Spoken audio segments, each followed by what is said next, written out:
Okay, in this video, this is, first of all, I should say, this is Millie, this is Abbie, and Millie is a little bit lungy and barks if she has a high value item and another dog comes towards her. We have other dogs in the house. So in this video, I'm going to show you how you can use basically some positive reinforcement and basically classical conditioning to help her understand that when people approach or another dog approaches, it's not a threat.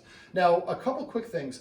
If you physically take things away from your dog, it kind of breaks your trust a little bit, and they start thinking of you as a thief. So if your dog doesn't have a drop command, you want to make sure they have a drop command. Not necessarily exactly relevant for this, but if one of the dogs has something, be able to give them the command in this sort of scenario can be very helpful.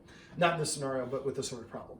Okay, so now for a dog, if a dog has a resource guarding problem, if I have it, it's mine. If the dog has it, it's hers. If I hold on to it while she chews on it, it's ours.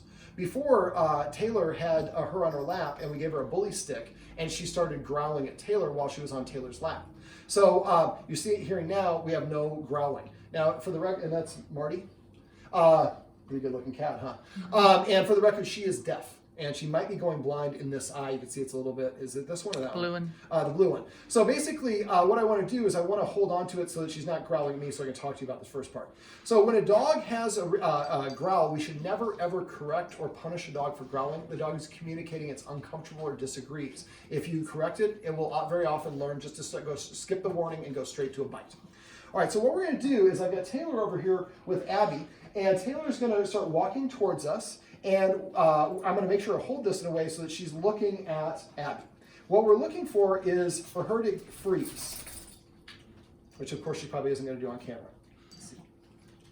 And when she's looking away, pause for a second. Mm-hmm. Good, perfect.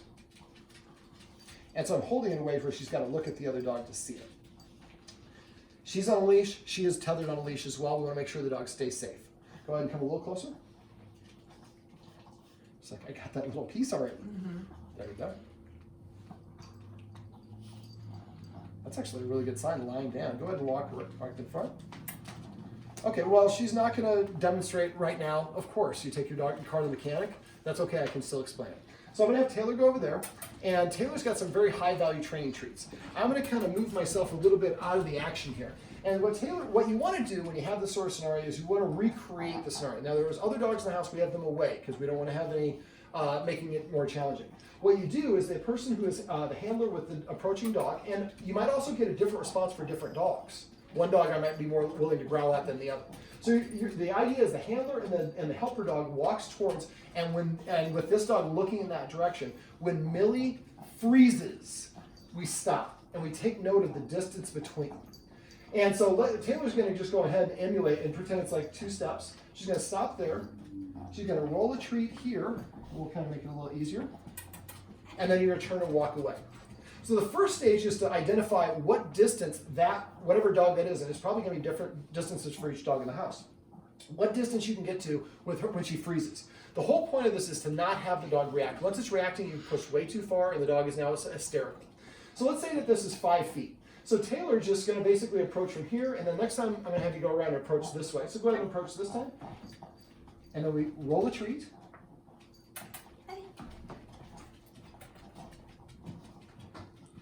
Now, more interested in the greenie than that. So if there are other toys or treats, you want to use a lower value item, but something that's high enough for her to grab. So go ahead and film over there. So the idea is we want to approach from different angles. And what we're saying, and you can come back to me, what we're saying is when this other dog approaches you, not only are they not a threat, it's actually a positive thing, because when that dog approaches you, it rains the best treats you've ever had. Make sure they're really good treats, not milk bones. And you want to approach from different angles. Now, we're a little bit limited in here because we're trying to shoot a video, but you want to approach from this angle, this angle, this angle, this angle. Now, didn't do a great job with these particular treats, so there might be, and I think it's just probably was higher value for that. Now, the other thing you might want to do if she doesn't take these treats, we might set her up for it. So what we might do is have her tethered here, but not have the item, and not have you approach with the other dog on the leash. Just approach, roll the treat, and then walk away. So the dog is using, oh, when you approach me, you're going to bowl treats at me. And yeah, I like that. So after a while, let's say you're at 5 feet, and you keep on stopping at 5 feet no matter where you go. Once you've gotten 5 times in a row at 5 feet from different angles, and she doesn't freeze, then we go to 4 feet.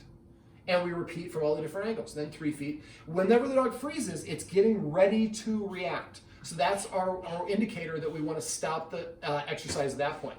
Then and I usually like to do something positive. So maybe you give the dog some belly rubs, whatever the dog likes, independent of the other dog. The last thing they remember, the memory engram, is going to be of the last thing that happened. And so we want to make sure that's a very positive experience. So we always want to end on a success. And then afterwards, if we incorporate a walk or whatever the dog likes, the dog really looks forward to this activity. I like the activity, I get treats, and then I get a massage afterwards. I mean, what's not to love? Sounds like a day that I need to have. Eventually, and this might take several practice sessions, and it's also going to be for different items. It might be for food.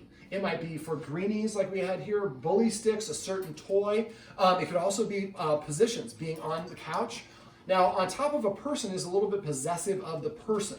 So you be careful of that. That might be, we might be mixing not our poisons, but mixing things up a little bit. Now we have contributing factors. The guardian of these dogs understands the concept of other factors contributing that you don't necessarily see coming. And it's the same sort of principle for the dogs. So the idea is we want to just distinguish the behavior, extinguish the behavior. And it might take several practices.